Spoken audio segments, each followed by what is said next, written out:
एक हफ्ते के अंदर मैं आपकी सच्चाई दुनिया के सामने लाऊंगी। নমস্কার, এই মুহূর্তে নিকিতা রয়ের ট্রেলার নিয়ে কথা বলবো।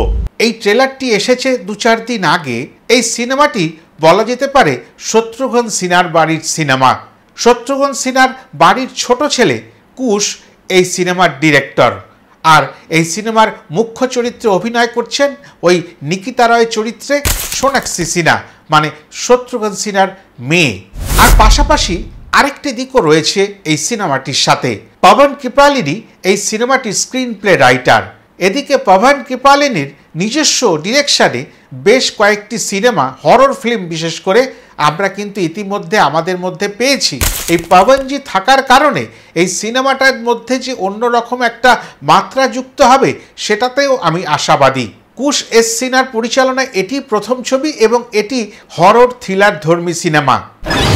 কিন্তু যখন এই নিকিতা রয় সিনেমাটির অ্যানাউন্সমেন্ট এসেছিল তখন বেশ মনে আছে এটাকে সাইকোলজিক্যাল থ্রিলার বলা হয়েছিল। তবে সময়ের পরিবর্তনে হয়তো এটা সাইকোলজিক্যাল থ্রিলার থেকে হরর থ্রিলারে পর্যবসিত হয়েছে, এটাই ধরে নিয়ে এগোতে হবে। এই ছবির আরেকটি মুখ্য চরিত্র যার নাম অমর দেব।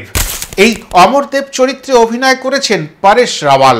আর এই চরিত্রের দ্বারা বিভিন্ন কাজকর্মের যে রহস্য উদ্ঘাটন করা হবে সেটাই নিকিতা রয়ের কাজ। উতনা সময়ই নেই তোমার পাস। তাদের দুজনের মধ্যে আমরা যে সংলাপ বিনিময় দেখছি তাতেও বেশ কিন্তু পরিষ্কার হচ্ছে যে ওই পরেশ রাওয়াল বা অমর দেব, যিনি একজন স্পিরিচুয়াল হিলার, তার এই মুখোশের আড়ালে অন্য আরেকখানি মুখ লুকিয়ে আছে।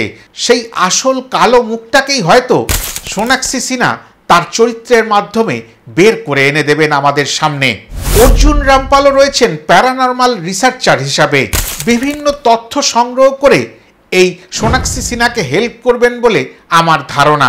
তবে একটা কথা বলে দেওয়া যায়, এই সিনেমার মধ্যে সামান্যতম কোনো পরিবর্তন আনা হয়েছে একেবারে শেষে। কেননা এই সিনেমাটার রিলিজ ডেট প্রথমে ঠিক হয়েছিল 30শে মে 2025, কিন্তু সেটা 27শে জুন 2025-এ নিয়ে যাওয়া হলো। যে এটা জেনেও ওদিনই অজয় দেবগনের প্রযোজনায় কাজলের মা রিলিজ করবে। দুটো সিনেমার ধরন বা ধর্ম প্রায় কাছাকাছি। তাহলে এই একই ধরনের দুটি সিনেমা যখন আমাদের কাছাকাছি প্রেক্ষাগৃহগুলোতে এসে পৌঁছাবে তখন কাকে বেশি পছন্দ করবে দর্শকরা, এই প্রশ্নটা কিন্তু উঠেই গেল। ও হ্যাঁ, একটা কথা বলা হয়নি, এই সিনেমার আরেকটি বিশেষ চরিত্রে সুহেল নায়ারকে পাবো। তাকেও যে চরিত্রটি দেওয়া হয়েছে সেটার সঙ্গেও এই পরেশ রাওয়ালের কোনো যোগসূত্র আছে কিনা সেটাও কিন্তু এই ট্রেলারটির মধ্যে পরিষ্কার হচ্ছে না। প্রাথমিকভাবে মনে হচ্ছে অর্জুন রামপাল বা সুহেল নায়ার এরা দুজনেই সোনাক্ষী সিনহাকে হেল্প করছে বা সাহায্য করছে ওই রহস্য উদ্ঘাটন করতে, যেখানে তার উপরে থ্রেট রয়েছে যে সে এই রহস্য উদ্ঘাটন করতে পারবে না। তার হাতে মাত্র 3 দিন সময়, ওই 3 দিনের মধ্যেই পরেশ রাওয়াল তাকেই শেষ করে দেবে।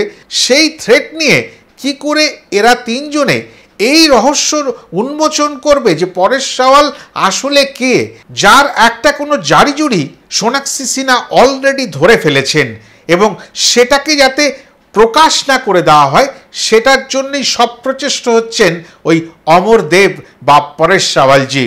তবে 1 মিনিট 53 সেকেন্ডের এই থ্রিলারের মধ্যে যে লোকেশন, যে থ্রিলিং এলিমেন্টস, বিজিএম বা অভিনয়ের ছোট ছোট অভিব্যক্তি, যে বিষয়গুলো তুলে ধরা হয়েছে সেগুলো দিয়ে কিন্তু অনেক বিদেশি ছবির মতন ঝাঁজ তৈরি হচ্ছে। এই কথাটা বলতে হচ্ছে কেন? কেননা বর্তমান প্রজন্ম দেশীয় ছবির থেকে বিদেশীয় ছবির ওপর ভরসা বেশি করে। তার পিছনে অনেক কারণও আছে, লজিকও আছে। আজকে যে ছবিটা এখানে তৈরি হয় ভারতবর্ষে দাঁড়িয়ে, সেই ছবিটা দেখা যায় অনেক বছর পুরনো কোনো বিদেশি ছবির অনুকরণ বা অনুসরণে। সেই কারণে অনেকেই বিশ্বাসটা হারিয়ে ফেলেন। তবে এই ক্ষেত্রে এটা মোটামুটি একটা মৌলিক গল্প আধারিত। তবে এই ছবিখানি কাজলের মায়ের পাশে হারিয়ে যাবে না, মানে মা নিকিতা রায়কে গ্রাস করতে পারবে না, এটা আমার ধারণা। এই ছবির যে সম্পূর্ণ লুকস এটা কিন্তু অন্য ধরনের। বিশেষ করে মা ছবিটির মধ্যে বেশ কিছু অলৌকিক ঘটনা জড়িয়ে রয়েছে। এটার মধ্যেও রয়েছে, কিন্তু এটা ইট কাঠ পাথরের মধ্যে। ওই উদ্ভিদ জগতের কাছে ধার নিতে হচ্ছে না। সেই কারণে এই সিনেমাটির প্রতি আমার ধারণা মানুষের বিশ্বাসযোগ্যতা একটু বেশি থাকবে। আর ওখানে যেহেতু কাজল রয়েছেন, অজয় দেবগান পেছনে দাঁড়িয়ে রয়েছেন, পাশাপাশি এই সিনেমাটা আরেকটি সিনেমার সিকুয়েল, সেহেতু একটা অন্যরকম ভাবনা সেখানে থেকেই যায়। দর্শকরা এবার বিচার করবেন 27শে জুন থেকে কোন সিনেমাটা আগে দেখবেন, কোন সিনেমাটা পরে দেখবেন। তবে সোনাক্ষী সিনহার এই চরিত্রখানি একটা নতুন ধরনের অ্যাপিল নিয়ে আসবে দর্শকদের সামনে, সেটা কিন্তু অনায়াসে এই 1 মিনিট 53 সেকেন্ডের ট্রেলারটা দেখে বলেই দেওয়া যায়। এই সিনেমার মধ্যে লড়াইটা কিন্তু মূলত ওই সোনাক্ষী সিনহা ভার্সেস পরেশ রাওয়াল। এই লড়াইখানা কতটা জমিয়ে তুলতে পারে কুশ পরিচালক হিসাবে, সেটাই কিন্তু আমরা দেখার অপেক্ষায় থাকব। ইদানিং সুপার ন্যাচারাল ফিল্মের একটা চাহিদা তৈরি হয়েছে সমগ্র ভারতবাসীর কাছে। সেটা নানান ছবির মাধ্যমে এবং তাদের ব্যবসায়িক সফলতার মাধ্যমে আমরা কিন্তু পরিষ্কারভাবে বুঝতে পারছি। আর এই ক্ষেত্রেও এই দুটি সিনেমাই আমি মনে করি একটা ব্যবসায়িক সফল সিনেমা হয়ে দাঁড়াবে আমাদের বক্স অফিসের কাছে।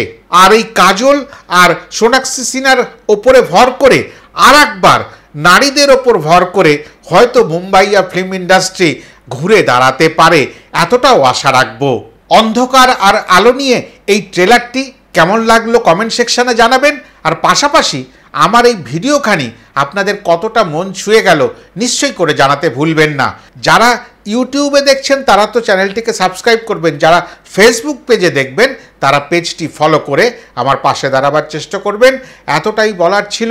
আবার নতুন কোনো সময় নতুন কোনো ভিডিও নিয়ে আপনাদের কাছে নিশ্চয়ই করে ফিরে আসব, এবং সেই ভিডিও আপনাদের মন যাতে ছুঁতে পারে সেইভাবেই আমি তৈরি হয়ে আসব। নমস্কার।